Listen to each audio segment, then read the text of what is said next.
The deafening silence of deep space has always fascinated me, but I never imagined that it would become my greatest torment. My name doesn't matter now.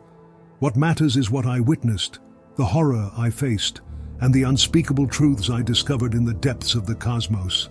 It was supposed to be a routine mission. Our ship, the Wandering Star, set off from Kepler Orbital Station towards the Orion Nebula, carrying a crew of 12 of the best scientists and engineers Earth could offer.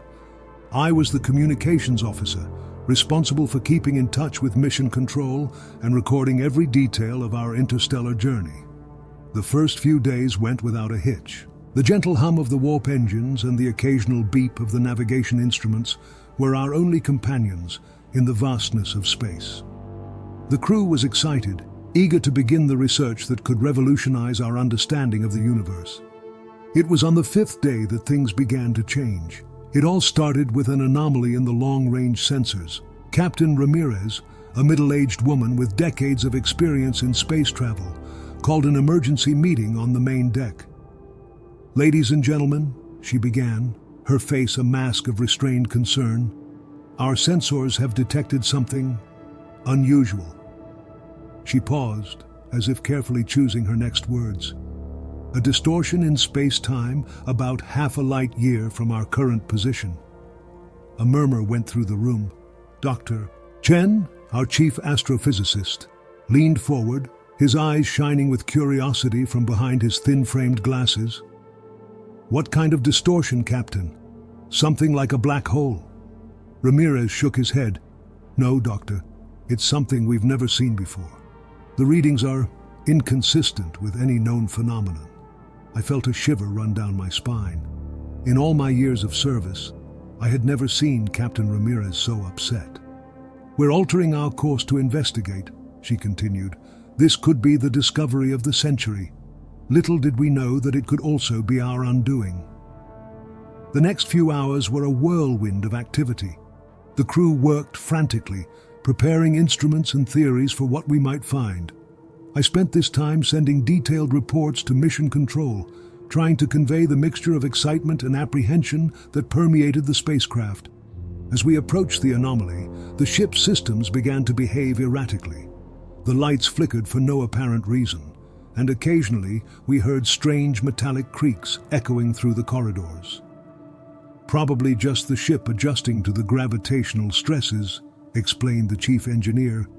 But the tremor in his voice betrayed his uncertainty. Then we saw it. Through the large observation window on the main deck, a sight that defied comprehension unfolded before us. It was as if the very fabric of space was tearing, revealing a vortex of impossible colors and shapes that made my eyes hurt, trying to focus on them. "Oh my God," whispered someone next to me. I couldn't identify who said it. I was mesmerized by the sight in front of us. Captain Ramirez stepped forward, his face illuminated by the unnatural glow of the phenomenon. "Prepare reconnaissance probe," she ordered, her voice firm despite the extraordinary situation. We watched in tense silence as the probe was launched, quickly disappearing into the cosmic turbulence before us. For a few moments, nothing happened. Then the alarms began to sound. "Captain!" shouted the science officer, his face pale with shock. "The probe, it's back!" "That's impossible," muttered Ramirez, running to the monitoring station. "She's barely had time to—" His words were interrupted by a sound I'll never forget, a high-pitched, inhuman scream emanating from the ship's speakers. It was as if millions of voices were screaming in agony, fused together in a cacophony of pure terror. The sound ceased as abruptly as it began, leaving us in shocked silence. It was then that I noticed something that made my blood run cold. Where there had once been 12 crew members on the main deck, there were now only 11 left. Dr. Chen had disappeared without a trace. I looked around frantically for any sign of the astrophysicist, but it was as if he had never existed. Nobody saw him leave, nobody heard anything. He just disappeared. Chaos ensued. Orders were shouted, theories were thrown around, but nothing made sense. How could someone disappear from a sealed spaceship? It was in this moment of confusion that I noticed something through the observation window. For an instant, so brief that I later wondered if it hadn't been a hallucination, I saw a face pressed against the glass outside the ship. It was Dr. Chen's face, his eyes wide in indescribable terror, his mouth open in a silent scream. Then he was gone, swallowed up by the darkness of space. I wanted to scream, to warn the others, but my voice got stuck in my throat. The horror of what I had witnessed was too much to process. As the remaining crew struggled to understand what was happening, I found myself staring at the space anomaly. For a moment, I thought I saw shapes moving inside it, shadows of things that shouldn't be there. And then I heard a whisper. Not with my ears, but directly in my mind. An ancient and terrible voice, promising secrets beyond human comprehension. At that moment, I knew. Our routine mission had turned into something much darker. We were standing on the edge of a cosmic abyss, and what awaited us on the other side was beyond any nightmare we could imagine. Dr. Chen's disappearance was only the beginning. The real horror was yet to come. The hours following Dr. Chen's disappearance were a blur of contained panic and frantic theories. Captain Ramirez tried to remain calm, but I could see the fear in her eyes, a fear that echoed in each of us.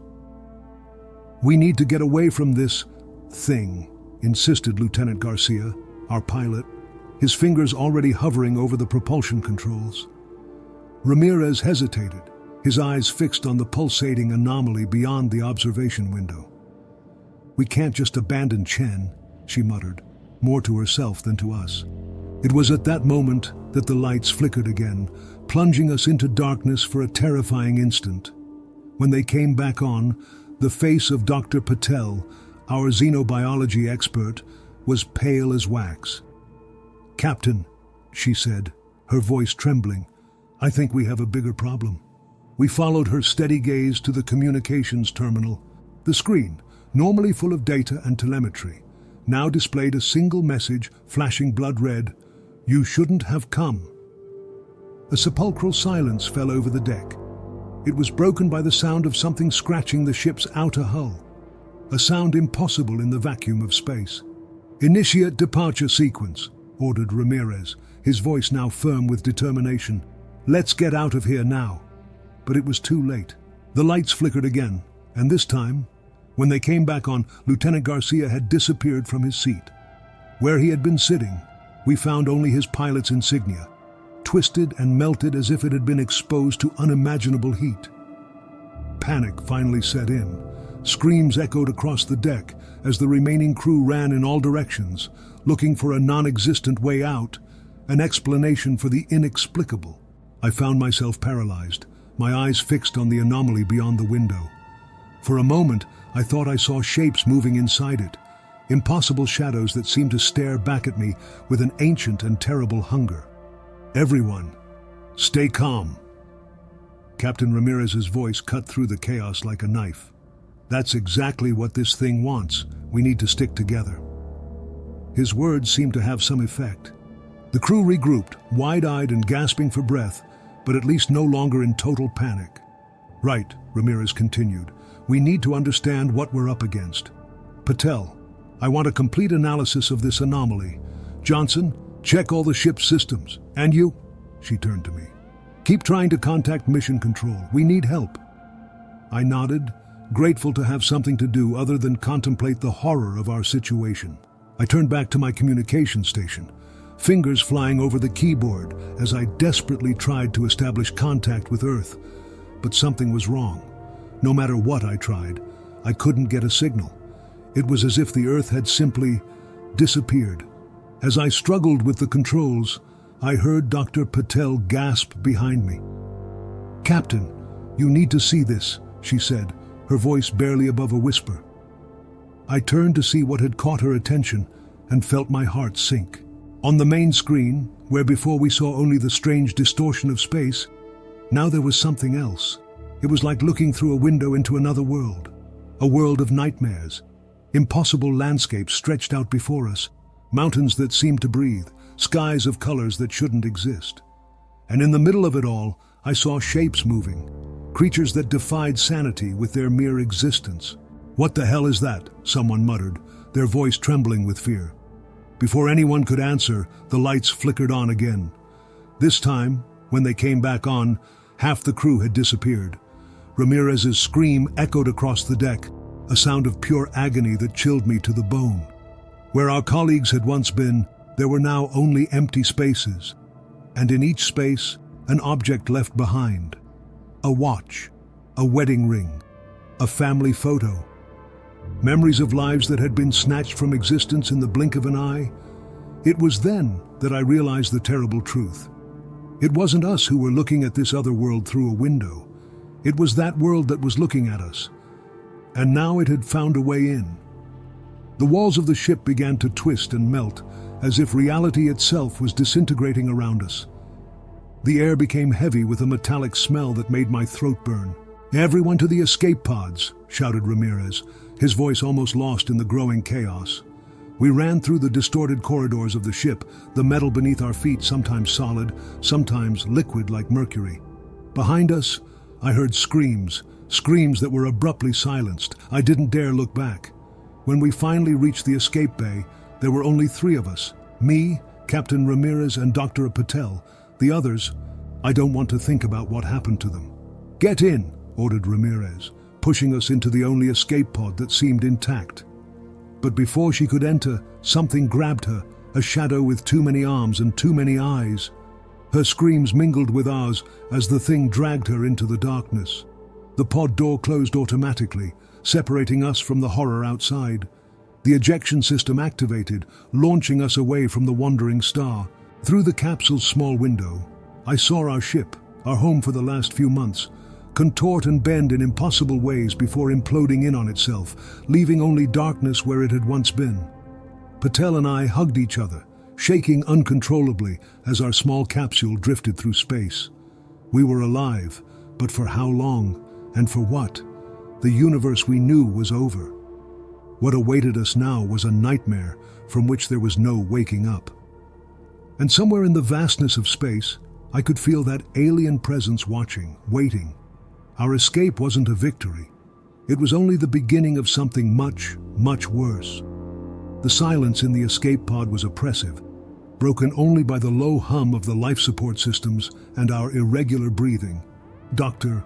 Patel and I floated in the small space, our eyes fixed on the darkness beyond the window, as if we feared that looking at each other might somehow invoke the horror we had left behind. Hours passed, or perhaps days. Time seemed to have lost all meaning. "We need to do something." Patel finally broke the silence, his voice hoarse with disuse. "We can't just float here forever." I nodded slowly, forcing myself out of the stupor I had fallen into. "You're right. Let's check the systems, see if we can determine our location." Moving to the control panel, I began to sift through the data.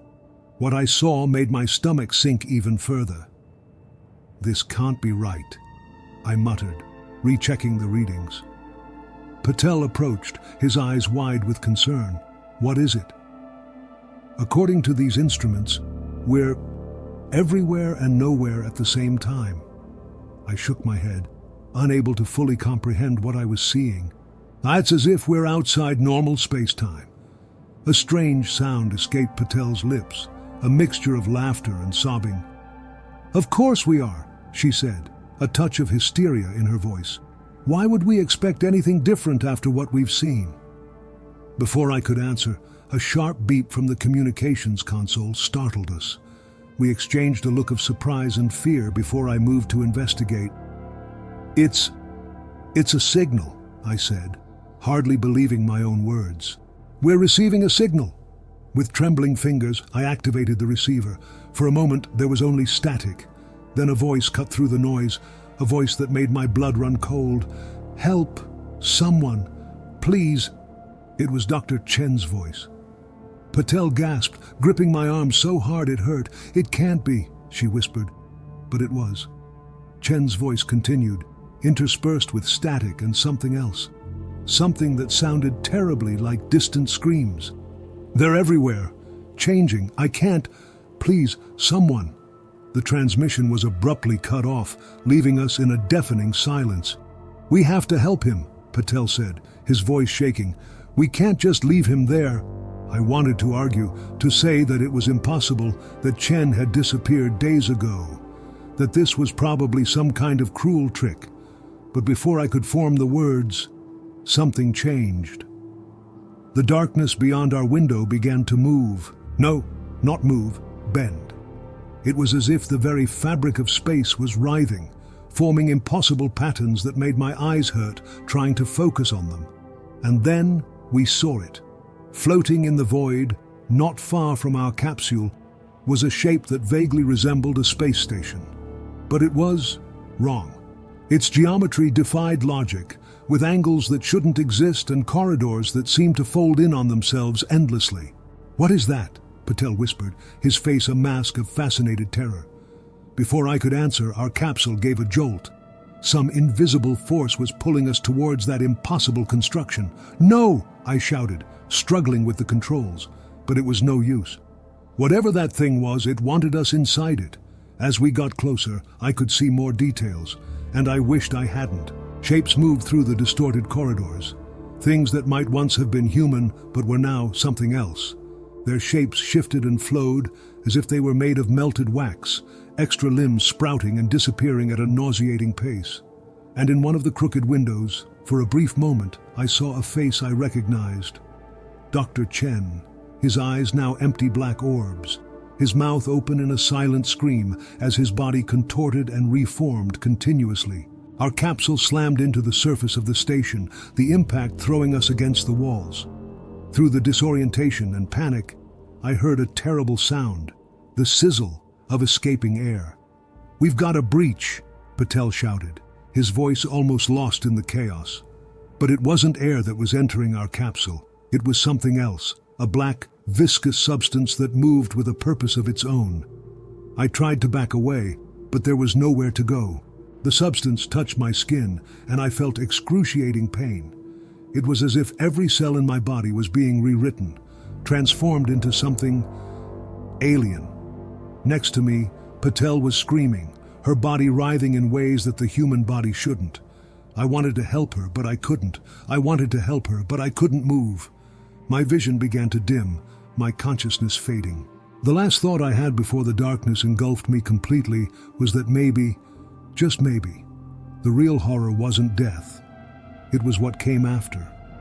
When I regained consciousness, I wished I hadn't woken up. My body was no longer my body. I could feel parts moving and changing in ways that defied comprehension. I opened my eyes, or what I thought were my eyes, and saw the world through a myriad of impossible perspectives. I was inside the alien station, but it was more than that. Somehow, I was part of it. I could feel the vastness of its structure, the countless corridors that bent through dimensions that the human mind was not meant to comprehend. And I wasn't alone. I could feel the other consciousnesses, the tortured remains of what had once been my crew. Their minds screamed in a cacophony of agony and ecstasy, lost in a sea of sensations beyond any human experience. I tried to scream, but I had no mouth left. I tried to run away, but there was nowhere to go. I was part of it now. Part of this cosmic nightmare that had swallowed up everything I was and everything I knew. And then, through the chaos of my new existence, I felt something else. A vast, ancient presence, watching with cold curiosity. It was then that I understood the terrible truth. We weren't victims of some cosmic accident. We were specimens. Guinea pigs in an experiment on an incomprehensible scale. And the experiment was far from over. The station, no, the entity we were now part of, began to move. Through my newly expanded perception, I could feel that we were heading back to Earth. The horror we experienced would only be the beginning. Soon, all of humanity would know the touch of this cosmic terror. And I, trapped in my new impossible form, would be forced to watch. Time lost all meaning. It could have been days, years, or millennia since I was assimilated by this cosmic entity. My consciousness floated in an ocean of sensations and perceptions beyond human comprehension, occasionally clinging to fragments of what I used to be. In moments of relative lucidity, I tried to understand what I had become. My body, if it could still be called that, was a shifting mass of dark matter and pulsating energy. I could feel myself stretching through impossible corridors, bent at angles that Euclidean geometry wouldn't allow. But the most disturbing thing was the other minds. I could feel them constantly, the tortured remains of my crew, their consciousnesses now part of this alien symphony of horror and ecstasy. Sometimes I could distinguish familiar voices in the chaos. Captain Ramirez, his mind a storm of guilt and morbid fascination. Dr. Patel, her scientific curiosity struggling against the existential terror of our new reality. And Dr. Chen, the first to be taken, now almost unrecognizable, his psyche fragmented into 1,000 brilliant pieces of madness and enlightenment. Through this psychic connection, I began to understand the nature of the entity that had consumed us. It wasn't a creature in the sense we understood, but a manifestation of something far beyond, a fragment of an alien reality that had found a breach in our universe. And now it was hungry. I felt as the entity began to move, sailing through the void between the stars with a speed that defied the laws of physics. Our destination was clear: Earth. I wanted to scream, to warn, to do something to stop what was coming. But I was no longer an individual. I was just a small part of something vast and incomprehensible. As we got closer to our solar system, I began to pick up faint signals, radio transmissions from Earth, news, music, banal conversations. The normality of life on Earth seemed surreal after what we had experienced. It was then that I realized we still had a connection to human technology. Maybe there was a chance. With all the effort I could muster, I concentrated what was left of my consciousness. I tried to access the entity's communication systems, looking for a way to send a warning to Earth. It was like swimming against a cosmic current. Every movement was agony, my mind threatening to shatter under the pressure of alien wills. But I persisted. Finally, after what seemed like an eternity of struggle, I succeeded. A small breach, a tenuous connection with the Earth's communication systems. With the last vestige of my humanity, I formulated a message. Danger. Hostile alien entity approaching. Prepare yourself. Don't trust anything that comes from space. It's too late for us. Save yourselves. I sent the message, desperately hoping that someone would receive it, that someone would understand. The moment the transmission was complete, I felt a change. The entity had noticed my little rebellion. The punishment was immediate and terrible. I was torn from the relative coherence I had managed to maintain, my consciousness shattered and scattered throughout the confines of the entity. I experienced pain that had no name, sensations that no human mind should have to endure. When I finally returned to some kind of consciousness, I discovered that I had changed even more. I was no longer just a passive part of the entity. I was now one of its active agents. I could feel my new purpose. I would be used as an interface between the entity and humanity. My remnants of memory and personality would be the mask the thing would use to get closer to my former counterparts. The horror of this realization was overwhelming. I would be the Judas of my own species, the Trojan horse that would lead to the downfall of humanity. As we approached Earth's orbit, I could see through the entity's countless eyes. Our blue planet, so fragile and unsuspecting, had no idea of the terror it was about to face. The first Earth probes were already approaching, curious about the unidentified object that had entered our solar system. I could feel the entity's anticipation, its insatiable hunger about to be satisfied. With paralyzing horror, I realized that I would be the one to make first contact. My voice, my face, or some approximation of it, would be what humanity would see first. As I prepared for this terrible role, a part of me, the last spark of what I used to be, desperately hoped that my message had arrived, that someone, somewhere, was prepared for what was to come.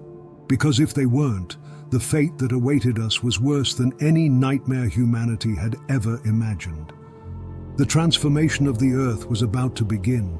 First contact was a symphony of lies and disguised horror. My voice, or something that resembled it, echoed through Earth's communication channels, carrying a message of false hope and cosmic wonders.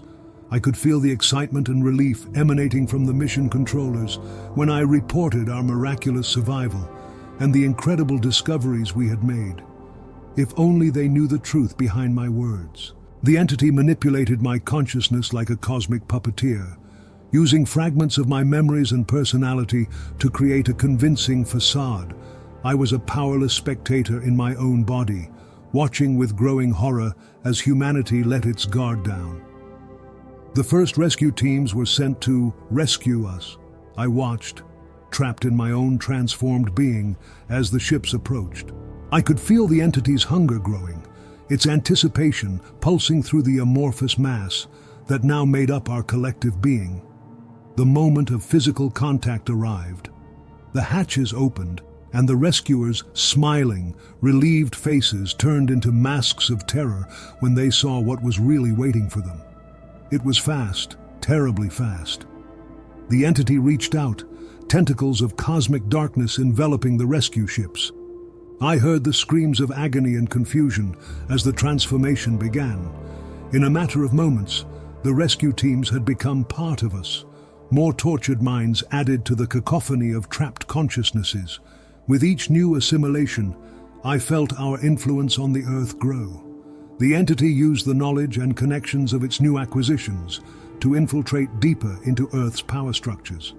Important politicians were next. Subtly influenced or directly assimilated, they began to prepare the ground for our large-scale arrival. Announcements were made about a new era of cosmic cooperation. Facilities were prepared to receive us. Meanwhile, I was struggling. Every moment was a battle to keep some remnant of my individuality so as not to be completely absorbed by the alien consciousness that dominated us.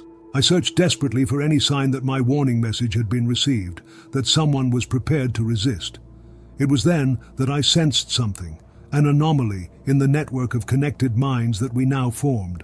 A mind that wasn't completely subdued, that was still fighting against the entity's influence.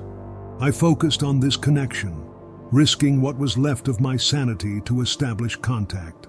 "Who's there?" I asked in the language of thoughts and sensations that we were now using. The answer came as a whisper, almost lost in the cosmic noise that surrounded us. Was Dr. Patel. My being vibrated with a mixture of relief and despair. Patel was still there, still fighting. "How?" I asked, amazed at her resilience. "I don't know. Maybe my meditation training helped keep a part of me separate." His voice was weak, wavering. "But I don't know how long I can hold out." "We need to do something," I said, urgency pulsing through our connection. "The Earth, they have no idea what's coming." I sensed Patel's agreement, mixed with his own terror and determination. Maybe we can use our connection with the entity against it. The idea was dangerous, almost suicidal, but it was the only hope we had. Together, we set to work. Using Patel's scientific knowledge and my familiarity with communication systems, we began to look for flaws in the entity's psychic structure.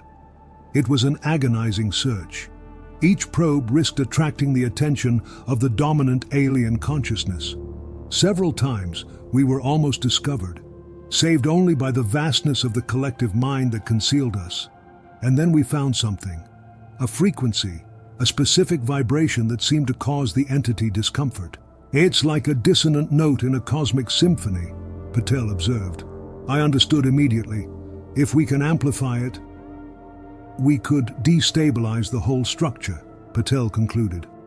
With renewed purpose, we set to work on our desperate plan. Using the entity's own systems against it, we began to generate and amplify this disruptive frequency. The effect was immediate and catastrophic. The entity's psychic structure began to oscillate. I felt screams of agony, both alien and human, reverberating through the collective consciousness. The pain was unbearable, but we forced ourselves to continue. In the physical world, the effect was equally dramatic. The monstrous form we had become began to disintegrate, parts of it being torn off and thrown back into the cosmic void. I could feel minds being released, crew members, rescue teams, even some of the politicians who had been assimilated.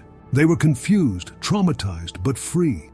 The entity struggled, trying to maintain its control, but the dissonance we had created was too much. With a silent scream that echoed through the cosmos, it began to shatter. As the alien consciousness fragmented, I felt my own being pulled in 1,000 different directions. The pain was beyond anything I had ever experienced, every atom of my being screaming in agony. The last things I registered were flashes of sensations and images.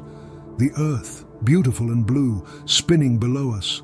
Rescue ships approaching, this time unmolested. Patel's face, somehow visible through the chaos. A smile of triumph mixed with pain on his lips. And then darkness. When I woke up, I was in a hospital bed on Earth. My body, my human body, was covered in sensors and tubes. The sound of beeping machines filled my ears. I opened my eyes, blinking against the bright light. A familiar face came into focus. Dr. Patel, looking exhausted but alive. "Welcome back," she said, her voice hoarse with emotion. I tried to speak, but my throat was too dry. Patel offered me some water. What happened?" I managed to ask after a few sips. Patel smiled sadly. "We won, more or less. The entity was destroyed, or at least banished back to wherever it came from. But the cost," she didn't need to finish. I could feel the weight of the lives lost, of the minds we hadn't managed to save. How long? 3 months since we returned to Earth," Patel replied. "You've been in a coma until now. The doctors, they weren't sure if you'd wake up." I closed my eyes, letting the reality of our situation hit me. We were alive, we had saved the Earth, but at a terrible cost. "What now?" I asked, opening my eyes again to face Patel. She sighed, running her hand through her hair. "Now we try to rebuild, to understand what happened, and prepare." "Prepare?" Patel looked at me with a mixture of determination and fear.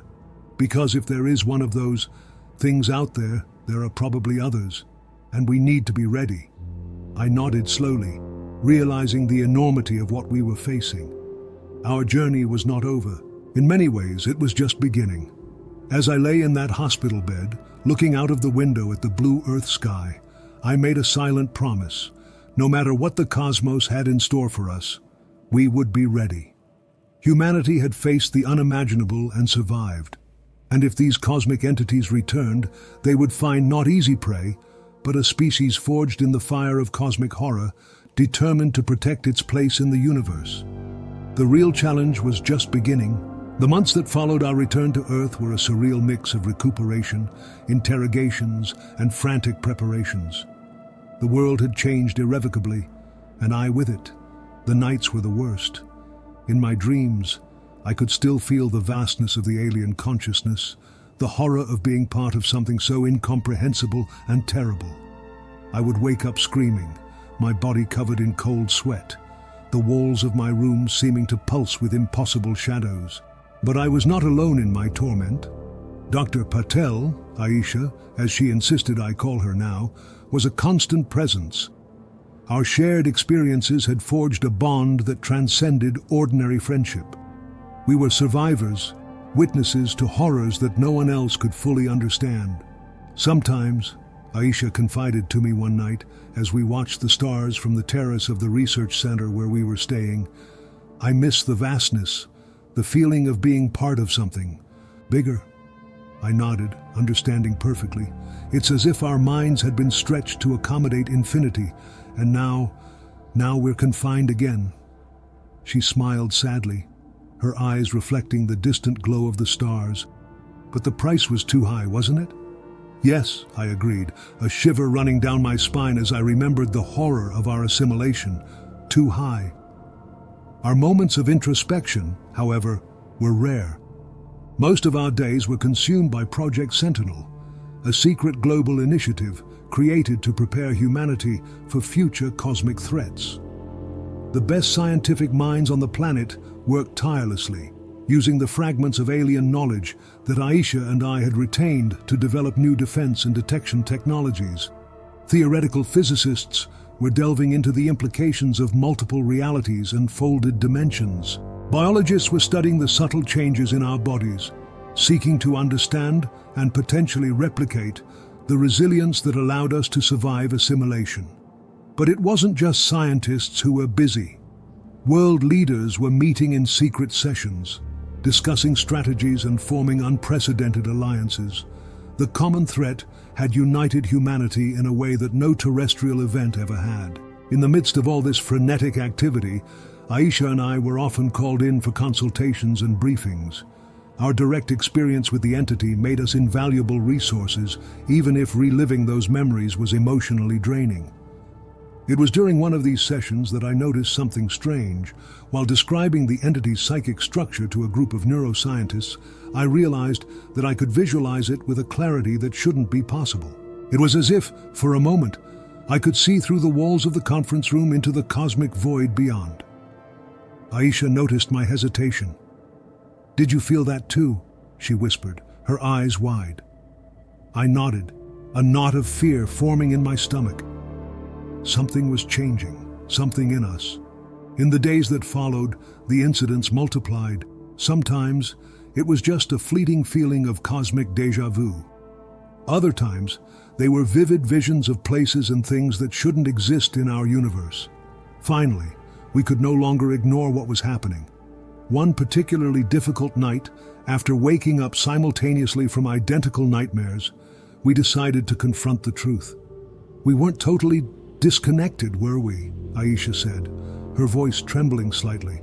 I shook my head, feeling a mixture of fear and strange excitement. I think part of that thing is still in us, or maybe we are part of it. The implication was terrifying. It meant that the threat hadn't completely passed, that, somehow, we were still a link to that alien reality. But it also meant that we had a weapon, a way to detect and potentially prevent future incursions. With that realization, our mission changed. We were no longer just consultants or survivors. We were living sentinels, our own bodies and minds serving as early warning systems against cosmic threats. Months turned into years. Project Sentinel grew, expanded, became a formidable force. Satellites equipped with sensors based on our alien technology swept the skies. Research stations in the depths of space monitored the frontiers of our reality. And in the center of it all, Aisha and I continued our silent vigil. Our dreams and visions, although still disturbing, became valuable tools. We learned to interpret the signs, to distinguish between echoes from the past and warnings of the future. There were false alarms, of course. Moments of panic when we thought we had detected another entity approaching. But each incident made us stronger, more prepared. A decade has passed since our return. One clear night, Aisha and I were once again on the terrace, watching the stars. But this time, there was no fear in our eyes, just a calm determination. "You know," Aisha said, breaking the comfortable silence, "sometimes I wonder if we did the right thing, alerting the world, preparing them for something that may never come." I considered her words for a moment. I don't think we had a choice. What we experienced, no one should go through that unprepared. She nodded, a small smile forming on her lips. True. And look at what we've achieved. We've united humanity, pushed scientific progress decades ahead. And we're ready, I added. If they come back, when they come back, we won't be easy prey. Aisha reached out, entwining her fingers with mine. The touch was comforting, anchoring, so different from the alien fluidity that once consumed us. "I still have nightmares," she admitted quietly. "So do I replied. "I think we always will. But now they make us stronger," she concluded. I stood there, hands clasped together, looking up at the stars. The universe still held its secrets, its unspeakable horrors, but we were no longer helpless before them. We were the guardians, the sentinels, transformed by the cosmic horror, but not broken by it, ready to face whatever the infinite void threw at us. And as we watched the night sky, for a brief moment, I could have sworn I saw something move in the shadows between the stars. Not with fear, but with fierce determination, I squeezed Aisha's hand, We were ready. Let the horrors of the cosmos come. Humanity would face them head on.